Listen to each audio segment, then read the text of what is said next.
तर भाऊ आज 5,000चा फटका पडता पडता वाचला. तर का म्हणता बुट्टू, आज पण आपल्या दिवसात सुरुवात झाली भाऊ आपल्या जॉबपासून. म्हणजे कसं गेलो आपण आपल्या मार्केटमध्ये आपल्याला एक गोष्ट असते आढळली, हे का विषय आहे भाऊ, भविष्यवाणी सांगू सांगू जडीबुट्टी वाटत होती. म्हटलं याच्यापासून जेवढं दूर राहील ना तेवढं फायद्याचं आहे. मग तेवढंच चालू झालं भाऊ पाणी. पण पाणी राही पाऊस राही आपल्याला काम तर करायच लागेल. मग मी घालला आपला रेनकोट घालला तर घालला भाऊ. रेनकोटमध्ये एक दोन चोंगू दिसत होते, तुम्ही पाहू शकता. मग तेवढ्यात दिसून जाते भाऊ मला एक मच्छी. मी म्हटलं मच्छी पाणी सोडून इकडं काय झालं, ते हे पण आली आहे नागपूर घुमाले भाऊ. मग तेवढं नागपूरचं ट्रॉफिक ना तेवढ्यामध्ये भेटले भाऊ पोलीसवाले, याने पकडून घेतलं. आपण पण कमी आहो का भाऊ, मग आपल्याला सोडत नव्हते. मग कसे पायावर लागलं, लढलूल झालं. मग थोडंसं लढलो याच्या सामने मग सोडून दिला. मग तुम्ही हवाला ब्रिज भाऊ पाहिला असाल, तुम्ही हा ब्रिज पाहिला असेल एकदम जोरदार एकदम शानदार ब्रिज आहे भाऊ आपला रेल्वे स्टेशनवाला. मग मी गेलो रेल्वे स्टेशनला. आता तुम्ही मला रेल्वे स्टेशनला काय गेला, तुला कुठे जायचे आता भाऊ, माझ्या मार्केट होय इथं. कसं इथं पण आपले काही आउटलेट आहे, इथं पण आपण काम करून घेऊ सोडू.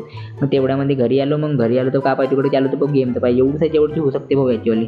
आणि ते लहानसा बुट्ट बघायचा थर्ड कन त्यांनी मारते भाऊ. ह्या गेमले काय म्हणते माहिती आहे का, आमच्या इकडे म्हणते भाऊ याला ढोपलं. तुमच्या इकडे काय म्हणते तुम्ही ते मला कमेंटमध्ये सांगा. मग बाई असं ढोपलं लागते भाऊ, लहान लहान पुट्टे यायला ढोपलं देते बा, असं ढोपलं लागते. तर मग असा गेम आहे. तुम्ही कधी खेळले का, नसन खेळले तर खेळून घ्या. आणि व्हिडिओ चांगला वाटला असेल तर लाईक करा, नसन वाटला तरी पण करा. आणि फॉलो पण करा. भेटून एक लोक म्हणतात तकले बाय बाय.